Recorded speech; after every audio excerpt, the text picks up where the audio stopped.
Hello all and welcome to World Lymphoma Awareness Day 2019.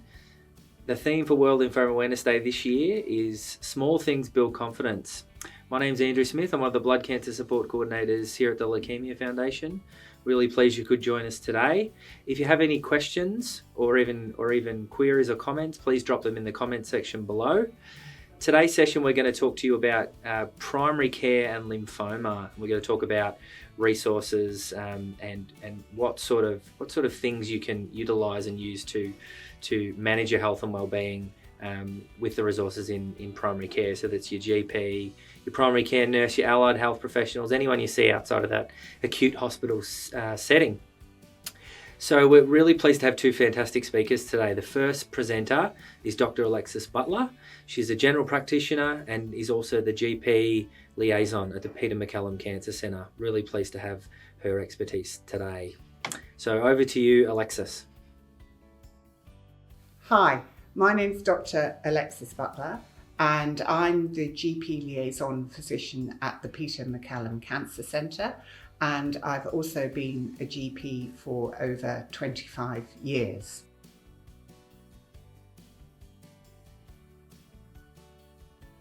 There are many ways, of course, of finding what GPs are available in the area.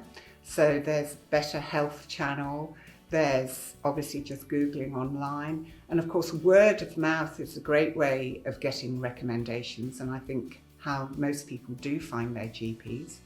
One can also talk to the local pharmacist, and if you are involved in a cancer shared care programme at the hospital may also give you some recommendations. So once you've got a few recommendations of GPs, how do you decide which one of these is most suitable to your needs?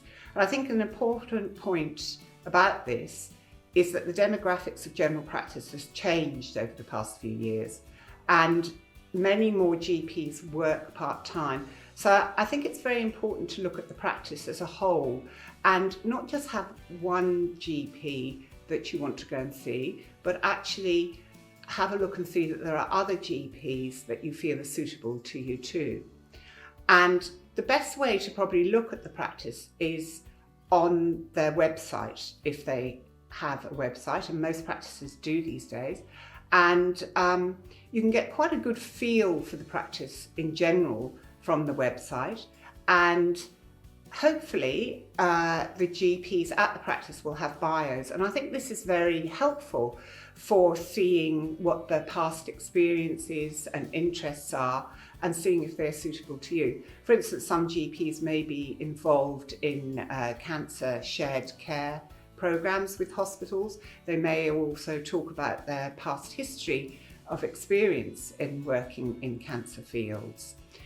Also on the website, you'll be able to see what hours the practice is open, which can be important to you, and whether they do home visits as well. Obviously, there are other important areas, like what languages that are spoken there. This may be important to you, whether they have a practice nurse, and the location of the practice as well. And you may also be involved in telehealth, and that may be important to you. So check whether the practice gets involved in this area at all.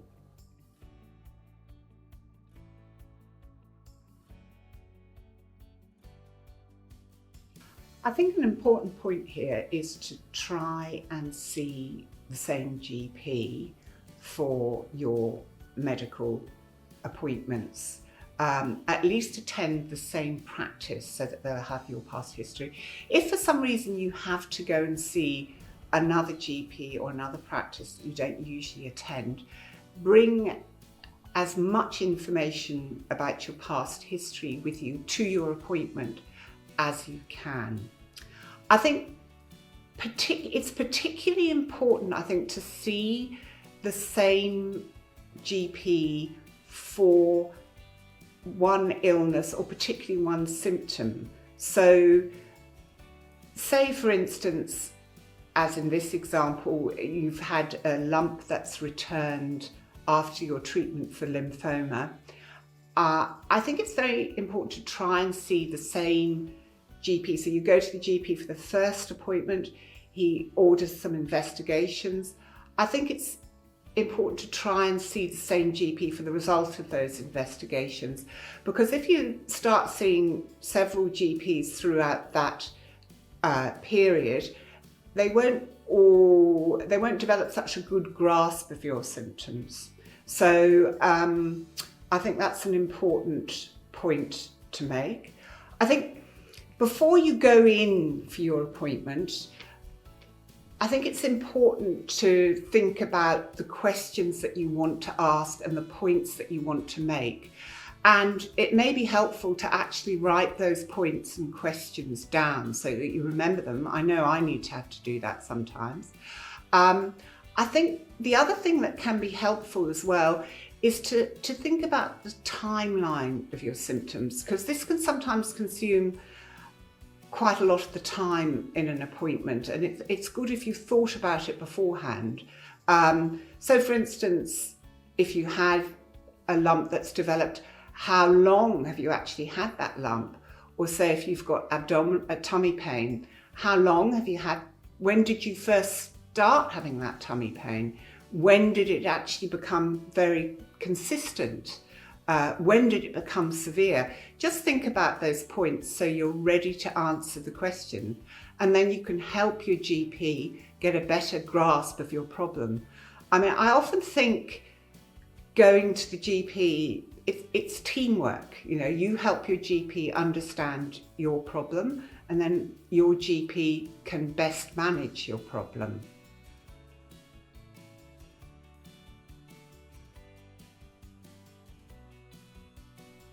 I think another important point is to always bring up the thing that is worrying you most first. That may sound obvious, but I think sometimes people leave the thing that they're worried about most until last, because they're possibly dreading or worried about actually talking about it. And it is important actually that we address the thing that is most important to you first. And on that point, I also think that you should consider whether you need a double appointment or a longer appointment when you're booking for the GP, because you know, certainly if you're dealing with a number of things or something that's quite complex, it's better that the GP has more time to manage it. And I think very importantly, at the end of the consultation, you must think to yourself, have I answered all the questions have I asked all the questions that I have? And also make sure that you've got a good understanding of what's going to happen next. Like if you've had tests ordered, how are you going to get the results? Are you meant to ring the practice? Is the practice going to ring you? Make sure that's clear, because that's often an area where things can go wrong, I think. And also in general, just have an idea of what the plan is for the next appointment. When are you meant to book the next appointment?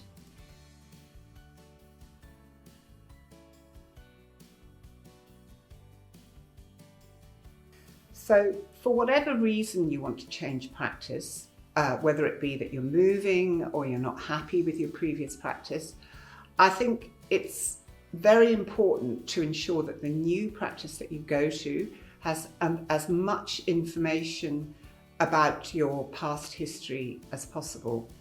And the usual way this is gone about is that with your old practice, you give them permission to send, by signing a document, to send your history to the new practice.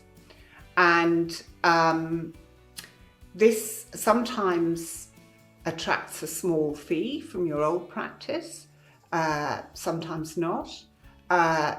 Another good way about going about this is to actually sit down with your doctor from your old practice and talk about what you want in that information for your new practice. That's one way of doing it. Also, just recently, hospitals are now beginning to have portals to your notes at the hospitals that the GPs can access if you give permission. So it may be possible that your new GP can access your notes in the hospital and learn about your past history from those hospital notes if you give that GP permission to access that portal. So this is new technology. It's not available at all hospitals, but it is available at some of the larger hospitals.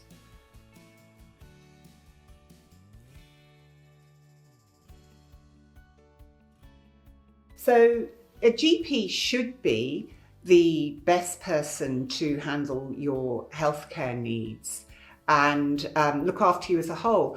And this is really because the GP acts as a bit of a hub.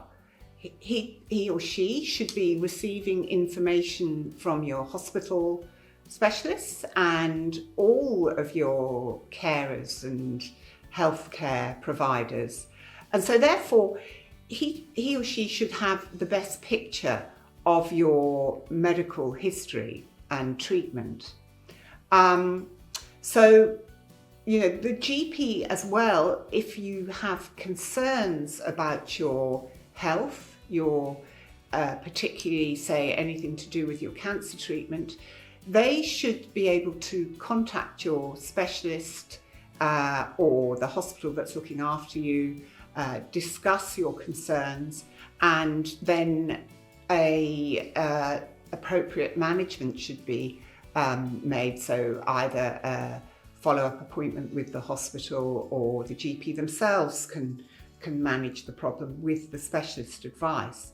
And another thing that is happening more and more is that GPs are getting involved in late effects and cancer follow-up in shared care programs from hospitals. So this is another way that a GP can be involved in your follow-up of cancer care.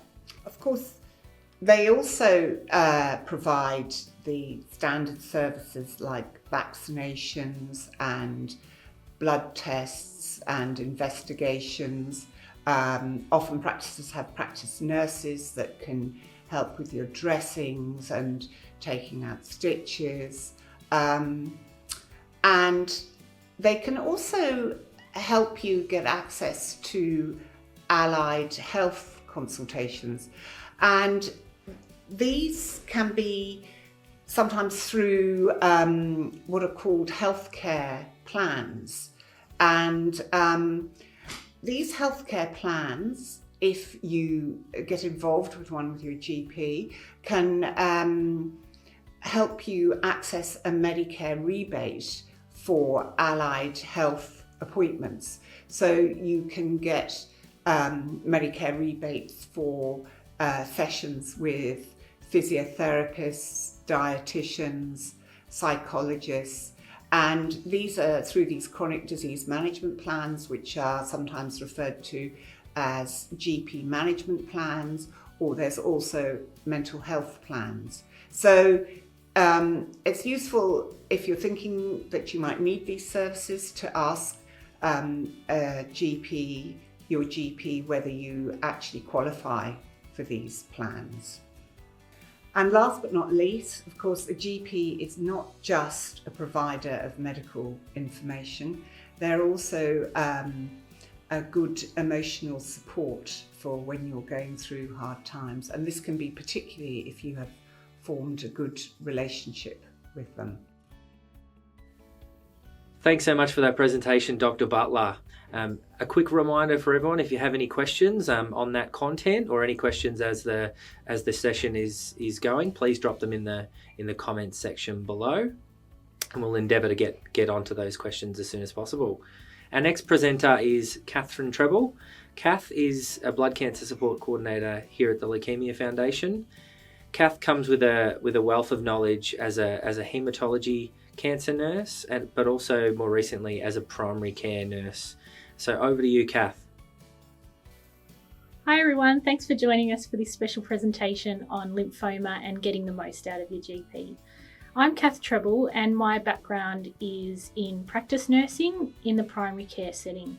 Care coordination and managing chronic illnesses was part of my everyday practice nursing role. So today I'd like to talk to you about getting the most out of your GP and the relationship with your GP and your chronic illness that you live with every day in the form of your lymphoma. So many people call us and ask us, do you know a GP who specialises in lymphoma? And our answer always is that due to the generalist nature of the general practice work and the environment of primary care, the primary care setting, it's better that you find a GP that specialises in you than a GP that specialises in lymphoma. And by that I mean somebody who hears you, somebody who values you as a person and takes on board any concerns that you have in relation to new symptoms, changes in your situation that may be important. So it's the GP's role to identify what's important in relation to your lymphoma and when to act on it. So those new symptoms that arise or a change in your situation, the GP is well placed to be able to refer you on to your specialist, refer you back to your specialist if it's not in the first instance, or engage other health professionals that might support your needs at the time. GPs are also well placed to educate and empower you in relation to the other aspects of your health. They are an important or key part of managing your holistic well-being, looking after your physical as well as your psychosocial health. So looking after your mental well-being, but also looking after your preventative health and health promotion activities. So when I talk about your GP being a specialist in you, we want them to identify what symptoms are important or what changes are important and who and when to refer you. So in the first instance, the GP might have been somebody who made the initial diagnosis of your lymphoma. They may have been the person you went to when you detected a lump or had a run of night sweats or whatever your symptoms were that precluded your diagnosis. Or they may be the person who is coordinating your care in the watch and wait phase of your disease. So depending on your situation, the GP plays a crucial role in managing your holistic well-being. So your GP is wonderfully resourced with providing multidisciplinary care. So putting you at the centre of your care and managing a care team around you and coordinating that care, corresponding with those health professionals that might be involved in your care and setting up a team of people to look after you. So some of you will have a haematologist or an oncologist that looks after your lymphoma management. You may have allied health professionals in the form of an exercise physiologist, a physiotherapist, a nutritionist. Some may have mental health or emotional support in the form of social workers, psychologists, psychiatrists, as well as family and friends on your care team, and people like us, organisations like the Leukaemia Foundation, as another layer of support in your journey with lymphoma. In regards to supporting your management of that care team, Medicare allows GPs to create care plans for people who are eligible.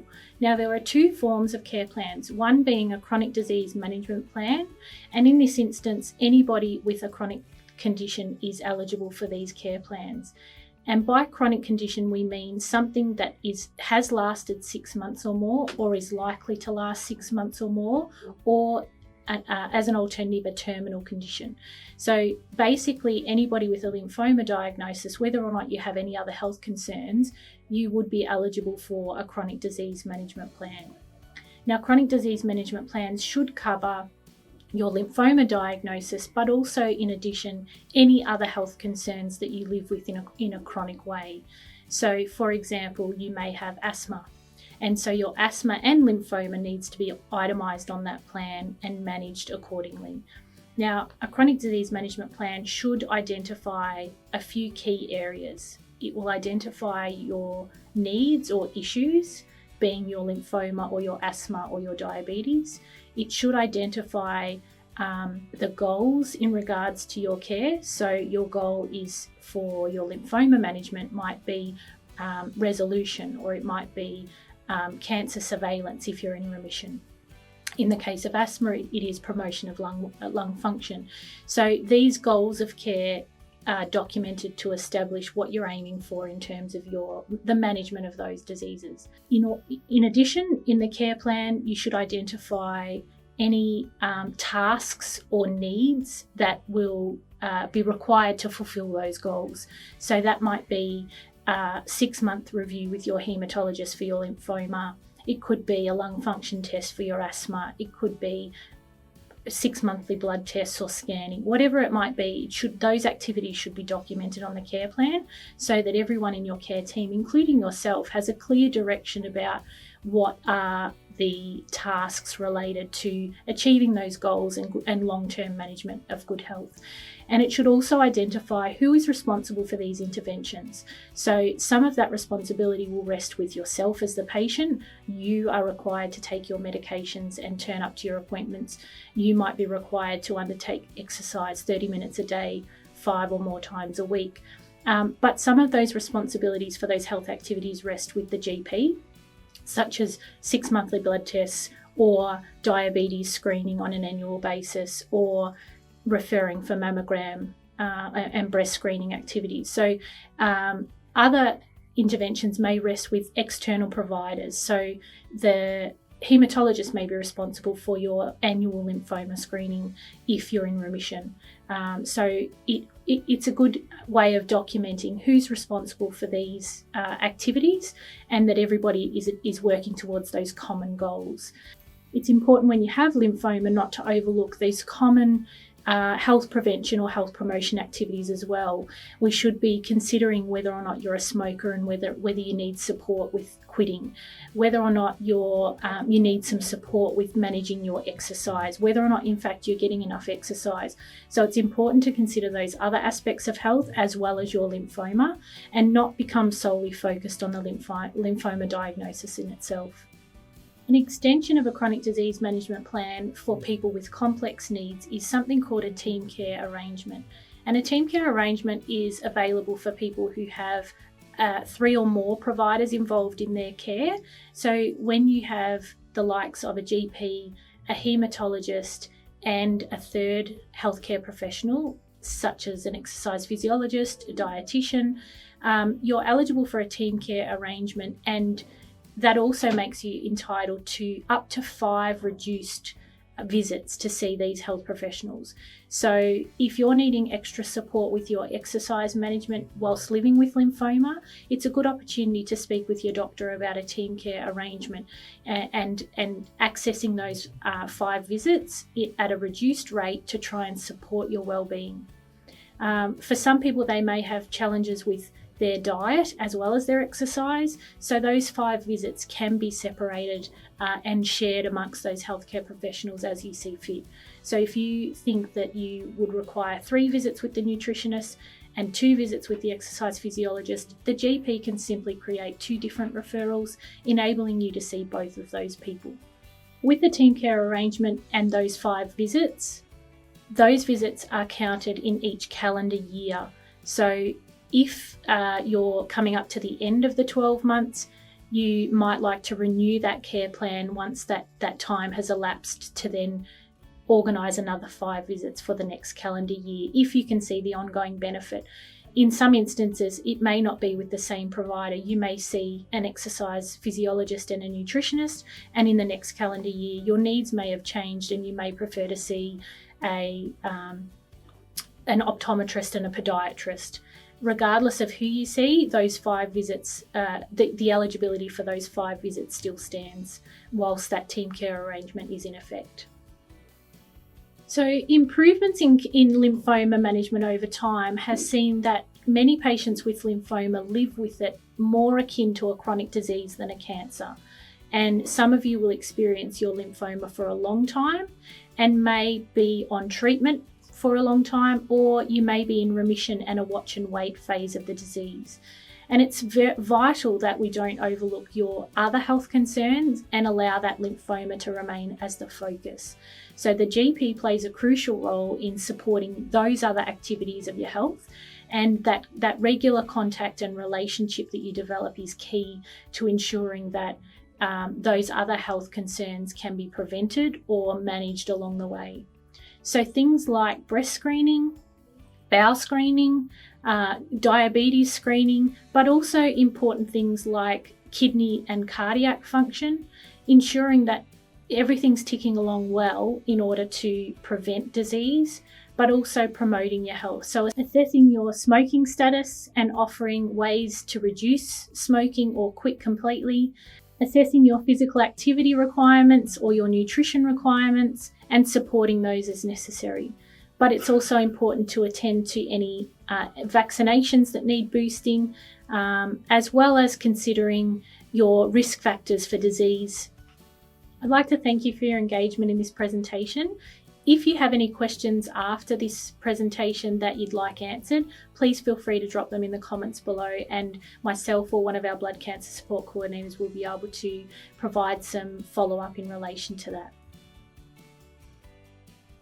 Thanks so much for that talk, Kath. Really, really informative. And a really big thank you to both of our presenters today, talking about all of the resources available in primary care for people living with and beyond lymphoma. Again, a last reminder to drop any questions into the comment section below, and we'll endeavour to get onto those as soon as we can. If anyone wants to connect or speak with a blood cancer support coordinator, please call 1-800-620-420. That's 1-800-620-420. Also jump onto our website, www.leukaemia.org.au. That's www.leukaemia.org.au. Again, thank you everyone for joining in today and participating. Really glad to been able to put on the session for World Lymphoma Awareness Day 2019. Thanks and have a great day.